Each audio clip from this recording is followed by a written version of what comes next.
bom dia, boa tarde, boa noite. Meu nome é Leonardo Barreto, eu estou aqui na companhia de João Rummel e nós dois conduzimos o podcast Capital Político, que hoje tem o prazer de conversar com o grande jornalista João Bosco Rabelo, que já passou por diversos veículos, ficou muito famoso no Estadão, não é? Onde foi diretor institucional durante 2 décadas ou um pouco mais, um dos criadores do broadcast político, pioneiro nessa análise política online. E eu devo dizer, tem um texto mais elegante que eu já tive a oportunidade de ler.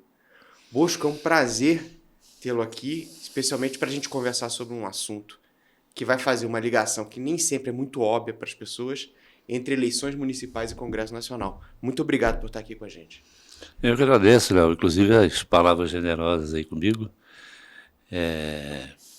Pois é, eu saúdo a primeira iniciativa desse podcast, né? Cada vez mais necessário, principalmente quando tem gente como vocês aí de qualidade fazendo isso, porque tem muita coisa aí que não soma, né? Então estamos aqui. O João Rummel, ele tem uma leitura que eu acho que é muito pioneira, que é uma leitura de quem analisa e de quem participa do jogo, de que Brasília está passando por uma mudança estrutural sem precedentes, que é parte de um processo de empoderamento do Congresso Nacional, né, e uma sobreposição do Poder Legislativo, assumindo muitas responsabilidades. E isso provavelmente tem um reflexo na política local, né? Aliás, a gente tem uma tendência muitas vezes a desprezar a política local, dar a ela um papel secundário, né, na história política nacional. Mas se a gente pegar a história do Brasil, todas as guerras civis que aconteceram no Império, né, no início da República, todas estavam ligadas à relação conflituosa entre poder político central e poder político local. Bom, o que a gente tem de tradição é dizer que eleição local acontece em razão de questões locais, né? Ou então, como acontecia antigamente, você tinha um governador novo, ou mesmo um presidente novo, e a partir do uso dos recursos que ele controlava, ele influenciava todas as eleições locais, né? Distribuindo recursos para aliados, fechando a torneira para adversários, e a partir daí influenciando no resultado das eleições municipais. Então era muito fácil você pegar um governador novo, na eleição municipal seguinte, todos os prefeitos, ou a maior parte das prefeituras, estavam já aliados, né, com esse novo eixo de poder. Mas o Congresso Nacional, ano passado, quando votou a LDO, percebeu que mesmo controlando uma parte dos recursos, se permitisse que o governo controlasse o cronograma de desembolso desses recursos, poderia acontecer a mesma coisa, né? Do governo federal desembolsando primeiro para aliados, segurando o desembolso para adversários, para influenciar nas eleições municipais. E criou uma trava ali, então, criando uma nova dinâmica, ou pelo menos sugerindo uma nova dinâmica sobre a influência do poder nacional sobre o poder local. Né? Diante desse novo contexto, eu vou fazer uma pergunta para os dois. É exagero dizer que a gente está caminhando para eleições locais, retratos, né, municipais, que vão espelhar a configuração do Congresso Nacional e não mais a configuração do Poder Executivo? Olha, eu acredito que esse pode ser um dos efeitos. Essa questão, ela é muito interessante porque essa questão da influência das eleições municipais no processo político fica muito bem resumida num episódio que eu sempre me lembro, quando determinada vez, diante de uma votação que eu não me lembro qual era, que os políticos estavam se posicionando no Congresso, foram perguntar ao Antônio Carlos Magalhães como é que ele ia se colocar naquilo. E ele virou para o repórter e disse: eu vou consultar a Bahia. Então, isso aí mostra muito bem qual é a importância que o político, no âmbito federal, das eleições municipais e, por conseguinte, mostra de forma muito nítida isso que você descreveu aí. O governo tinha, até certo tempo atrás, o controle sobre os parlamentares a partir do controle que ele tinha sobre as emendas e sobre todo esse processo. Ele perdeu esse controle completamente. O cronograma de liberação das emendas foi assim um esperneio. O governo esperneou ali. Eu ainda tenho isso para tentar manter algum tipo de controle ali. Mas isso também caiu, porque tinha prazo de validade. A pressão, em algum momento, a pressão dos parlamentares, o poder de barganha muito maior, faria o governo liberar as emendas. O que você tem hoje é, de fato, e isso não diz respeito a esse ou aquele governo. Essa é uma realidade nova do parlamento mais forte, do parlamento mais dono dos seus interesses e mais com um poder impositivo político decorrente do poder impositivo orçamentário. Isso começa lá no governo Dilma, né, ainda com... sempre esqueço o nome dele, aquele senador, deputado do Rio Grande do Norte, que foi presidente da Câmara. Eduardo Henrique Alves. Não, enfim, daqui a pouco eu lembro o nome dele. Inocente? Não, o deputado do Rio Grande do Norte, que foi depois ministro do Turismo, que fazia dobradinha com o Moreira Franco e com o Michel Temer. O Henrique Eduardo Alves. O Henrique Eduardo Alves. Foi esse que você falou? Foi. Ah. Então eu vi algo completamente diferente. O Henrique Eduardo Alves. Ali começa, devagarzinho, esse processo de apoderamento do orçamento pelo parlamento, e isso atravessa, inclusive, a fase do governo Temer, que estava na origem dessa operação, né, e alcança o governo Bolsonaro e está agora no governo Lula, e isso me parece uma coisa irreversível. Irreversível porque o poder você pode tentar evitar que o outro tome, mas você não pode depois tirar o poder que já está consolidado. É muito difícil que isso aconteça. E como ninguém renuncia ao poder, eu acho que essa questão, nesse momento, você encontra ela muito associada a uma questão ideológica, quer dizer, pode simular para as pessoas, deixar transparecer que estabelecer um vínculo entre esse Congresso majoritariamente conservador, como se diz, a esse fenômeno. Mas, na verdade, qualquer Congresso que seja, qualquer composição que ele tenha, daqui em diante trata-se do Poder Legislativo com o comando do processo. E isso me parece irreversível. Portanto, não é uma coisa que está acontecendo no governo Lula, ela é além disso, não é? E é definitivo, acho que isso não tem volta, acho que isso dá uma autonomia plena aos políticos, aos parlamentares, porque eles é que vão direcionar o dinheiro do orçamento para aquilo que lhe é conveniente na sua área eleitoral, e isso ninguém tira mais deles. Eu concordo plenamente contigo, Bosco, mas eu vou botar uma pimenta a mais nesse processo. Olha só, se a gente for olhar a história, eu posso contar uma história em relação ao que você falou, mas eu vou acrescentar uma nova história.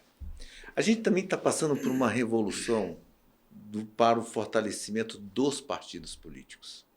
Se a gente colocar, há 8 anos atrás, nós tínhamos 38 instituições recebendo recursos públicos. Na eleição de 2022, a gente tinha 28, por causa de federação, essas coisas. Hoje, recebendo, tem 14. Tá vendo? E, conforme as eleições municipais, é capaz de reduzir isso. Isso gera duas coisas sobre o fortalecimento do Congresso e a importância das eleições municipais. Primeiro, por quê? Aí, só te provocando um pouco, olha só. Antigamente, a emenda ia através do governo. Exato. Hoje, a emenda vai através do parlamentar. Então é o seguinte, quando eu tenho que agradecer no palanque, nunca vai aparecer o governo federal, vai aparecer quem botou a emenda. O que acontece com isso? Eu estou criando um vínculo direto do meu cabo eleitoral chamado vereador com o meu mandato de deputado federal e senador. E estou criando um vínculo direto com o partido. Porque o mandato do vereador, diferente do prefeito, é do partido. E aí é o seguinte, nós estamos tendo uma visão diferente do fortalecimento disso, de uma provocação do que vai acontecer no futuro nessa comunicação rápida e compromissada. Porque é o seguinte, se eu botei a emenda no vereador ou num possível candidato de vereador, posso botar nos próximos 2 anos. O cara vai ter que ter um compromisso comigo. Não tem mais aquela que eu vou pedir para o deputado A, B, C, D. Eu vou ter que ter uma identidade de compromisso partidário, um compromisso de campanha conjunto, e o que eu acho que é uma grande mudança, que aí representa esta vinculação e esta importância das eleições municipais do agora para frente, é como é que vai ficar esta relação. Porque isto vai ser uma comunicação. Antigamente, o jornal demorava a chegar no interior. Hoje, é instantâneo, a informação vai se multiplicar através dessas pessoas. E aí, só para apimentar e colocando, facilitando a vida e colocando, para você ver como um cara que mexeu com política na comunicação, é o seguinte, quando eu falo isto, nesta relação, tá certo? O que acontece? Eu acredito muito, e aí queria a sua opinião, que com esse novo modelo e esse fortalecimento de partido, tem 2 ações pela frente que a gente teria que analisar. A partir das eleições, as pessoas vão poder configurar se elas vão conseguir a cláusula de barreira. 15 deputados federais e 2,5% dos votos válidos em 9 estados. Quantos partidos vão conseguir isso? 15 deputados. Outra coisa, tá certo? A partir do momento que eu coloco isso, vai ter fusão ou não de partidos? E será que esta influência... Porque é o seguinte, fazer uma outra provocação. Uma cidade como São Paulo, ela vai ter 50 vereadores. Um município de 6 mil habitantes tem 8 vereadores. Se eu tiver 12 cidades de 6 mil habitantes, eu tenho o mesmo número de cabo eleitoral que tem na cidade de São Paulo. Bancado por quem? Pelo Estado. Como é que vai ficar essa composição e como é que vai ser essa relação com as eleições de 2026? Eu concordo com você plenamente, João, na questão do fortalecimento dos partidos. Faltou efetivamente dizer isso. Que ela vem acontecendo de forma gradual, né? Já com esses instrumentos do fim da coligação e principalmente da cláusula de barreira, você vê que já gerou as federações. Quer dizer, a incapacidade de alguns partidos de fazer esse percentual já ficou clara nesse primeiro momento.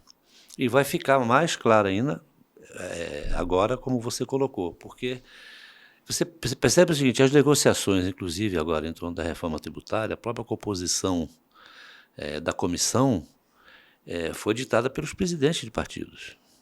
A negociação do Lira foi direta com os presidentes de partidos, né? Então, isso aí já é um sinal muito claro, um sintoma muito claro de que os partidos estão mais fortalecidos ainda. Com relação a esse caso do financiamento estatal, eu não sei, eu acho que já é hora de se rever talvez isso, sabe? Porque se que ele tenha sido esse o objetivo, eu acho que o objetivo foi muito mais defensivo ao se proibir o financiamento privado.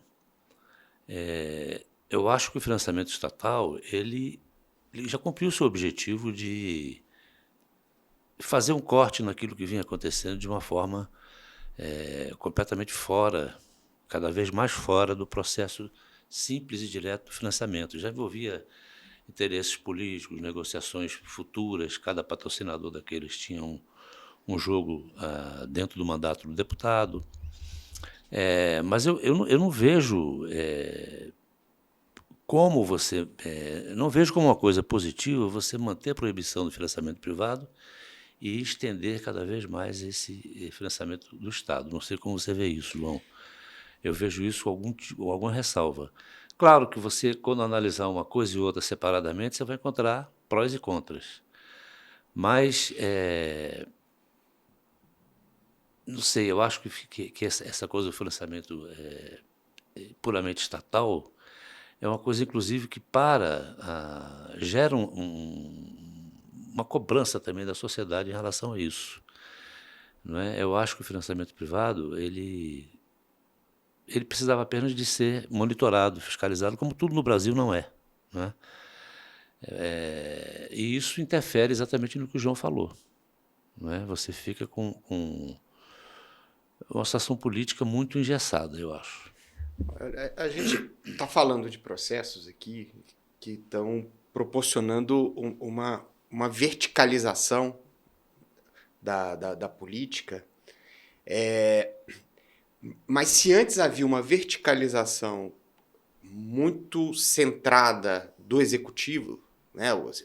O executivo irradiava essa centralização, essa verticalização, perdão. Essa verticalização agora está sendo irradiada do Congresso. Por exemplo, uma coisa que é importante colocar, né? Com a quantidade de recursos que cada deputado hoje controla, cada senador, dependendo da localidade de onde ele vier, ele tem a boa possibilidade de se tornar a principal força econômica da região. As emendas dele dinamizando a economia da cidade. E aí eu digo, só vai ter serviço X se ele liberar emendas, só vai ter saúde se vier emendas, só vai ter associação e uma porção de coisas. Então, assim, eu acho que uma questão, a questão original que eu coloquei a partir disso, as eleições municipais vão passar a refletir mais o desenho do Congresso? João, acho que trouxe que a questão vem, mas também com a verticalização trazida pelos partidos, né? Agora, nessa questão dos partidos, eu vou abrir uma linha de discordância aqui, que é a seguinte: o sistema eleitoral ele tende a minimizar esse controle do partido. E por quê? Porque o nosso sistema de listas abertas, né, onde você primeiro calcula o quociente eleitoral e aí você define quantas vagas cada partido tem, ele estimula que cada candidato compita, né, entre em competição com os seus colegas de partido, para ver quem vai ter direito, né, a obter aquelas vagas que o partido vai vencer ali depois do cômputo do coeficiente eleitoral. Então, assim, eu acho que a base ainda é uma base, especialmente por causa do sistema de listas abertas, que ele estimula mais a fragmentação e a competição dentro do próprio partido, assim, que age como uma força contraditória em relação a essa verticalização que o financiamento traz. Mas isso aí, por mais que seja razoável, isso não muda, na minha avaliação, não muda muito o que o João disse no sentido da fidelidade do parlamentar, do político ao partido. Porque a fidelidade vai ser o dinheiro. A fidelidade vai ser no mandato. Não, mas ao dinheiro, quando eu digo, por causa do financiamento eleitoral. Sim, mas vai ser exercida, essa fidelidade vai ser praticada durante o mandato dele. Exatamente. O mandato está preso ao partido. Posso falar uma coisa? Eu vou discordar de você, porque é o seguinte, olha só. Os partidos, a hora que eles começarem a competir entre eles, é salutar. Até porque tem um outro fator que eu acho que é importante e que vai valer até para as eleições de presidente das casas no ano que vem, que é o seguinte, olha só. Se eu sou de uma cidade A, vizinha da cidade B, e sou do mesmo partido, eu votei a favor do governo e votei contra, eu vou fazer campanha dentro do governo. Eu vou ter que formalizar um posicionamento de partido. Porque senão eu vou ter uma competição, uma variação sobre posicionamentos claros. Os partidos vão ter que começar a se alinhar politicamente dentro de temas. Porque isso vai começar a consolidar agora. É uma verdade que a gente está vendo hoje. Olha só, a partir do momento que o próprio governo assume que tem 130 votos na Câmara, 20 votos no Senado, tá certo? E que ele é pequeno e ele não consegue fazer a coisa, isso vai ter que começar a representar nesta briga de identidade. Então é o seguinte, existe um vazio hoje de posicionamento. Porque é o seguinte, olha só, o que acontecia com as listas abertas, como você colocou, é que é o seguinte, e não tinha a coligação, eu era dono do partido no meu município, no meu estado, e eu criava a minha identidade. Hoje não, eu vou ter que criar uma identidade de partido. Por isso que eu falo que esse é um processo de um caminho muito interessante para a democracia. Eu acho. Entendeu? Pois é, essa questão da identidade, né, e do partido deixar de ser uma mera formalidade, eu acho que é uma novidade grande, né, que a gente tem que acompanhar, porque é uma mudança de cultura. E um dos elementos que sempre trabalhou contra a formação de identidade partidária é exatamente a lista aberta. Porque, como eu disse, obriga o candidato, né, do mesmo partido a concorrer com seu colega de lista. Né, porque eles estão ali disputando para ver quem vai obter a cadeira que o partido vai conquistar. O ex-ministro Nelson Jobim, ele, na minha tese de doutorado sobre esse tema, eu peguei uma entrevista dele quando ele estava na Comissão de Reforma Política. Ele dizia assim, que quando ele era candidato a deputado estadual do MDB ou do PMDB lá no Rio Grande do Sul, ele colava os cartazes dele em cima dos cartazes dos seus colegas de partido. Né? Então, assim, você tinha uma força que desmotivava. Mas, vamos trazer então esse elemento novo, que é a formação de uma identidade de partido como um ativo que o cara precisa ter para ser eleito, inclusive vereador. Exatamente. Eu peguei um estudo, eu fiz um estudo com as 100 maiores pesquisas das 100 maiores cidades do Brasil. E lá está dando que, né, os dois partidos que vão mais ganhar espaço, pelo menos nesse G100, são PL e o PT, recuperando-se de uma base bem ruim, né, de duas eleições muito ruins, mas se recuperando. São os dois partidos que mais estão vivendo recuperação. Essa polarização ideológica nacional, ela está migrando para a eleição local? Isso tem a ver com essa construção das identidades? Olha, isso é inclusive uma coisa que me remete a outro aspecto desse processo da polarização que me preocupa muito. Né? Eu acho que sim, que ela está indo para os municípios e tudo. E o que eu lamento nisso é que ela esteja se dando em termos de extremos, né? Porque eu, por exemplo, tenho repetido isso, eu sinto falta da direita clássica, a direita que nós nos acostumamos a ver nessas décadas todas passadas. Né? Eu acho que a direita foi capturada pela extrema-direita. Não é? E isso não é bom, porque, na verdade, por uma questão eleitoral, em função da força, do bolsonarismo e tal, essa direita se deixou capturar por isso, mas em algum momento vai ser importante que ela se diferencie. Por quê? Porque a agenda da extrema-direita, ela convive até certo ponto, ou a da direita convive até certo ponto com a da extrema-direita. Mas tem ali algumas estradas vicinais que não interessam à direita. Né? Um exemplo aqui. Você pega o setor à frente parlamentar da agricultura. Né? Quando você fala... Isso aqui é só para ilustrar. Quando você fala da questão da política das armas, né? O que interessa à frente parlamentar da agricultura? Qual foi o grande foco legítimo, inclusive, pelo qual ela se bateu? Ela se bateu diante das invasões, do programa de invasões organizadas pelo MST, e também por outro tipo de violência. Ela reivindicou o direito da legítima defesa. Eu quero ter o direito de armar o meu território. Né?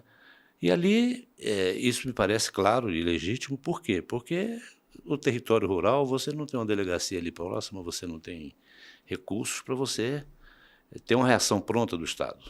Né? Muito bem, esse é um pleito da direita, digamos assim, considerando que a esquerda obviamente não valida isso.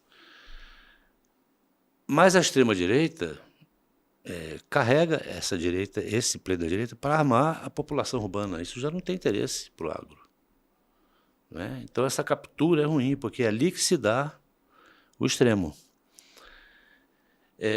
Você vê que Fernando Henrique governou com a direita todo o tempo. Aliás, foi uma aliança que precedeu a eleição dele. Ele, inclusive, foi uma condição dele. Se a gente for olhar para o histórico da eleição de Fernando Henrique, e quem estava lá, como nós estávamos, sabíamos disso ali, acompanhamos isso o tempo todo, não é? Ele fez uma aliança pré-eleitoral, né? Quando foram insistir com ele para ele ser candidato, ele condicionou. Se o Antônio Carlos Magalhães vier comigo, eu vou. Então, essa direita, ela dá governabilidade a um governo com algum matiz de esquerda, digamos assim. Na época, o PSDB poderia ser considerado um centro-esquerda, né? Hoje não mais, evidentemente. Mas você governou com a direita, com a direita que dava governabilidade. Essa direita hoje, capturada pela extrema-direita, ela retira exatamente a governabilidade, na minha avaliação. Então, eu acho que eu até ingenuamente achei que isso ia acontecer, essa separação, ia começar a acontecer gradualmente logo após a eleição do Lula, mas para a direita fazer o jogo com o governo. Mas não foi assim que aconteceu, mas em algum momento seria saudável que acontecesse, né, para você encontrar um ponto de equilíbrio na estabilidade institucional. Porque a partir desse desequilíbrio você gera várias consequências, vários efeitos colaterais politicamente inconvenientes, a meu ver, para os dois espectros ideológicos, tanto a direita quanto a esquerda. Eles só servem aos extremos. Mas esse não é um fenômeno nacional, isso é global. Isso é global. Você vê que essa política que nós estamos conversando aqui hoje, ela está completamente globalizada. O efeito Trump sobre o eleitorado brasileiro, sobre o eleitorado argentino, né? O Milei atravessa aqui a fronteira, vê, não vou falar com você não, eu vou ali conversar com o teu adversário ali, que eu gosto mais e tal. Quer dizer, isso a gente nunca tinha visto, né? Isso, tempos atrás, era um incidente diplomático gravíssimo, né? Hoje está ali o Itamaraty toreando isso e tal, quer dizer. Então, não é um fenômeno brasileiro, eu estou falando então de uma coisa mais ampla, né? E acho, Léo, que você tocou num ponto também que nós estamos naquilo que eu chamo de efeito gangorra, né? Quando o país está completamente, a balança está desequilibrada desse jeito. Quando você faz a mudança, a tendência é você fazer isso. Você inverter o polo. Por isso que chama efeito gangorra. Até você chegar com essa gangorra no meio e equilibrar esse jogo de forças, que seria o ponto ideal para uma democracia, demora muito tempo e depende de muitas variáveis, né? O Congresso, por exemplo, como você mencionou, ele conquistou um poder orçamentário e por conseguinte, um poder político, teoricamente muito saudável, porque o Executivo prevalecia sobre tudo isso, não é?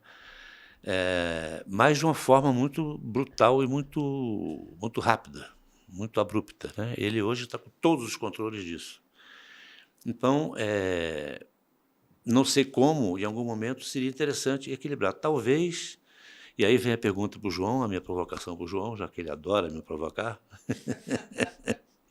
A minha provocação, João, é a seguinte: esse sistema chamado, quer dizer, esse momento, eu não chamo nem de sistema, eu acho que esse momento desse efeito, que eu chamei aqui efeito gangorra, que gerou esse semipresidencialismo, ele é um momento para ser perenizado dessa forma, ou a gente vai ter que partir para a formatação de um sistema que reflita isso aí de uma maneira mais clara e mais institucional? Ó, eu acho que a gente tem alguns problemas estruturais, tá certo? E que eles vão ter que ser resolvidos, e como você falou, ao longo do tempo e as necessidades que vão ter.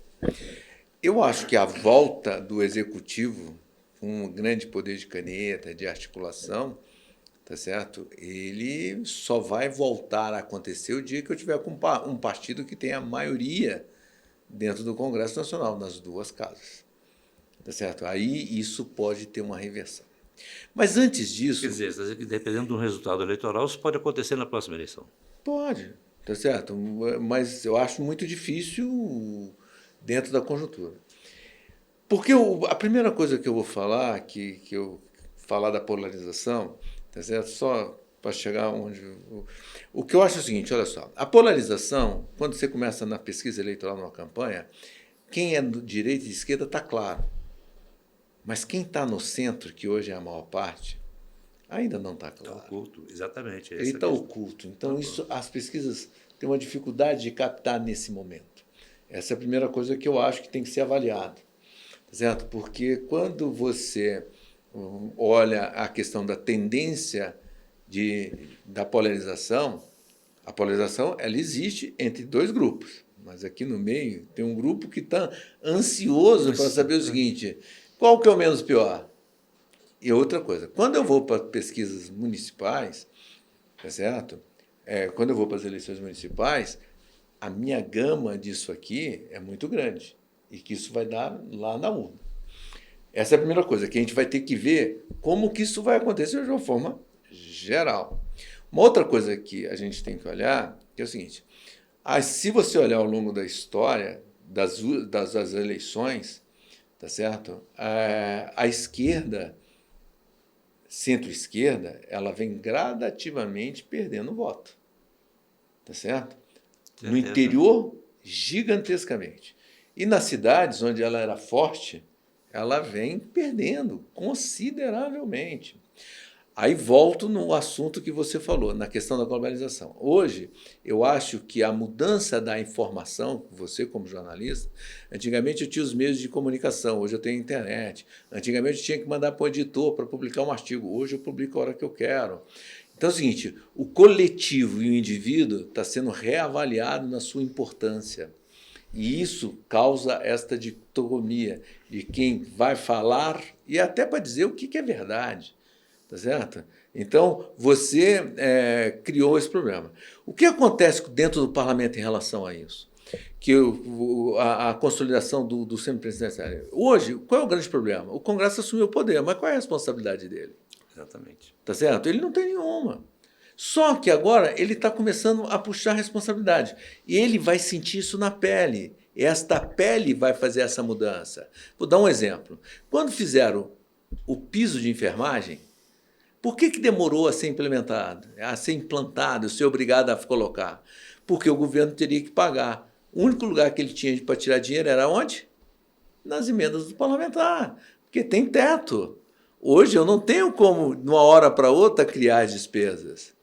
E eu começo a chamar um pouquinho da responsabilidade sobre a aplicação do orçamento. Eu fui gestor do Ministério da Agricultura, tá certo? E eu vou falar que tem uma outra coisa que precisa ser reavaliada, que é a questão do PPA.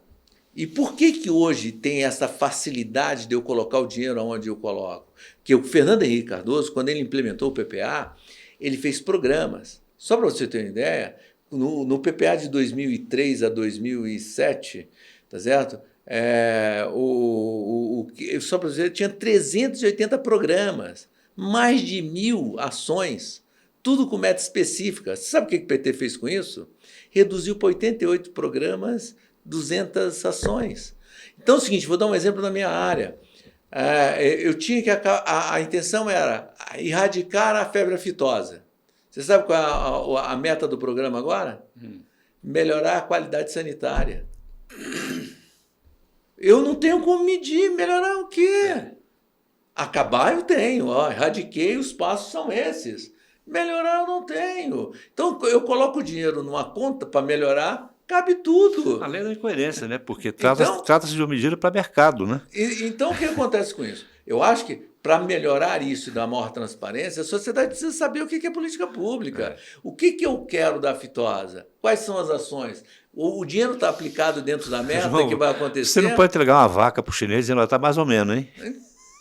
Entendeu? Então, a questão que eu acho que aí, eu estou falando do Congresso, da volta, eu acho que isso é uma necessidade que a sociedade vai ter que discutir meta. Aí eu vou só colocar o seguinte, o que vem pela frente, aí uma provocação para a gente entender o resultado das eleições é o seguinte, hoje as páginas dos jornais todas elas têm uma matéria todo dia falando sobre o risco fiscal. Tá certo? Tudo, todo mundo hoje tem uma discussão do risco fiscal, que tem uma incoerência do que foi aprovado no ano passado, tá certo? No arcabouço fiscal. E que tem uma incoerência sobre gastos, essas coisas. A pergunta toda é a seguinte: o governo não tem voto para propor alguma coisa e impor. A oposição ainda esqueceu de sair do palanque e propor. E a gente tem uma dúvida sobre isso, e todo mundo olhando como é que vai ficar a composição partidária para fazer essa discussão, que ela vai ter que ser feita, porque senão em 2025, tá certo? As coisas não vão dar certo. Em 2026, explode de vez. Outra coisa, vou só falar uma coisa para você que eu falo que é importante para falar o seguinte, para ver o que é o futuro do legislativo em relação a essa questão. O governo falou que vai cortar 29 bilhões. Ele já falou aonde? Vai ser decidido dentro da sala do Haddad com Lula? Ou o Congresso também vai puxar um pouquinho de responsabilidade para ele não ser penalizado? É uma questão. Não, esse debate teve na LDO, né? Acho que tem uma regra lá que obriga, para cada real cortado no legislativo, tem que cortar um no executivo também. Sim, mas cortar onde? Exato. Entendeu o que eu estou falando? Essa responsabilidade, esse é o jogo que vai ser discutido agora para frente. Isso vai ser do fortalecimento. Agora, volto a falar, Bosco, tem um ponto que eu acho muito importante. Eu preciso saber como é que vai ficar o tamanho dos partidos com perspectiva para 2026, depois de outubro. Zé, você acha que vai ter... Acho que vai ter alguma fusão, né? Não. Bom, a gente vai precisar marcar um segundo turno aqui para esse podcast, mas certamente o resultado da eleição municipal vai ser um indicador, inclusive, sobre esse gerenciamento que o Congresso está fazendo do jeito dele, né, do país, porque A minha expectativa, por exemplo, com a mudança da legislação, que já gerou federações e tudo, era maior. Não era que a gente ficasse com 28 partidos. Era uma coisa bem menor do que isso. Mas esse é um processo que mais está lento. encaminhando. Está caminhando, mas eu acho que ainda melhorou muito nesse sentido. Deu mais... Já tem alguma uniformidade de pensamento ideológico ali, de conduta e tal. Mas eu acho que precisa ainda... É muito partido. Eu vou só fazer um comentário aqui. Eu acho interessante o seguinte, olha só. O Lira hoje está querendo conduzir as eleições e indicar o sucessor dele. Tá certo? E ele fala que tem 3 bons nomes. Falou isso semana passada, deixou claro nisso. Ele só tinha um, já melhorou, né? Pois é, olha só. Era onde eu ia chegar. Isso tudo ele está colocando porque eu acho que ele não tem a certeza, tá certo, de como vai ficar a composição partidária em janeiro. Isso, para mim, é muito importante, porque, olha só, você falou de fusão, de federação, de qualquer coisa que vai acontecer nesse momento, é o seguinte, de outubro a janeiro, as pessoas vão ter que identificar o futuro deles. Tanto o que vai ser a composição partidária, porque é o seguinte, olha só, quem sustenta partido no fundo eleitoral é deputado federal. Quem banca, quem é o ativo do partido é deputado federal. Essas eleições, ela vai ser importante para isso, e o presidente da casa vai ter que estar ligado a uma dessas instituições que sejam fortes para as eleições de 2026. A mesma coisa no Senado, com um parâmetro um pouco diferente. Porque é o seguinte, quem vai ter dinheiro para a renovação das 54 cadeiras e vai dar a legenda que vai dar para compor a legislação do Senado? Vai depender também de uma boa articulação do presidente das duas casas. O que você está querendo dizer, então, é que o Lira pode ter seus 3 nomes, 5, 10 nomes, mas o resultado da eleição municipal é que vai mostrar quem tem força e quem não tem de verdade. É que vai levar ele a essa escolha. Exatamente. Sabe por quê? Olha só, o Bosco falou uma coisa que eu concordo de grau. O Lira foi muito esperto, quando ele procurou os partidos. Por quê? Ele não tem mais o domínio das emendas, que está na mão dos parlamentares. Quem é que tem dinheiro para distribuir monocraticamente? Os presidentes de partido. O presidente de partido. Porque é ele que vai dar o dinheiro agora. Tá certo? E quem é que vai fazer o acordo e vai tentar criar uma costura? Difícil, porque o voto é secreto, mas vai ter que ter acordos no fio do bigode, dentro da política, isso é importante. Tá legal? Para poder fazer este processo. Então, olha só como isso tudo que a gente está conversando. Fortalecimento do Congresso, a verticalização, fortalecimento dos partidos, a tendência de tomar o rumo e saber qual o caminho que isso vai acontecer é pós-eleição de outubro. Eu comecei dizendo, né, que o controle das emendas pelo Congresso faria com que o Congresso influenciasse as eleições municipais. E a gente está terminando dizendo que as eleições municipais vão influenciar a decisão para a presidência da Câmara. Né? É verdade. E do Senado. E aí se criou uma via de mão dupla entre poder local e poder nacional. Exatamente. Olha, foi... Eu queria só reforçar aqui essa questão da mídia que o João tocou, que é um dado muito importante nesse processo todo. Né? Até pouco tempo atrás, porque essas mudanças parecem para a gente que já tem um século, mas são mudanças muito recentes. Né? Eu me lembro que a tecnologia ela se implantou na mídia no espaço de 2 anos. A gente fez a eleição indireta lá do Tancredo, e a Constituinte não, a eleição do Tancredo, toda aquela campanha no Telex. Mas a Constituinte, que foi 2 anos depois, né, 88, já era a marmitinha, o chamado PC burro, que ele só transmitia. Né? E dali em diante aquilo foi numa velocidade estonteante. Né? Você vê que a mídia começa a mudar desde lá, mas toda aquela época, e mesmo durante ainda o início da tecnologia, da informática, a informática é o advento desse século, né? Quer dizer, é uma outra revolução do planeta. Mas você veja o seguinte, os jornais trabalhavam com um prazo de 24 horas. Você tinha 24 horas para errar, João, e corrigir. Então os balões de ensaio se davam em 24 horas. Hoje o balão de ensaio ele se dá por minuto. Se eu tiver algum balão de ensaio aqui, ele já pegou ali o resultado, já joga outro. Então ele tem a possibilidade de, num dia só, ele concluir o processo de ensaio e erro dele e sair com um projeto final. Aquilo levava 24 horas, cada retorno. Né? Então, essa coisa... O Raul Jungmann tem uma definição muito interessante disso, que era o seguinte, você tinha 3 chanceladores da informação até a internet, que eram a igreja, a imprensa, não é? e a igreja, a imprensa e o Congresso. Né? A internet destruiu tudo isso. Né? Você ia buscar uma informação, a credibilidade dela, você olhava para a igreja. Ia lá nos grandes jornais, não, isso aqui tá certo. Ou você ia no Congresso e dizia, vem cá, como é que está isso aí? Então, você tinha essas referências. Acabaram completamente. Não tem mais referência alguma para você chancelar aquilo que sai nas redes. Isso virou de ponta cabeça esse processo todo.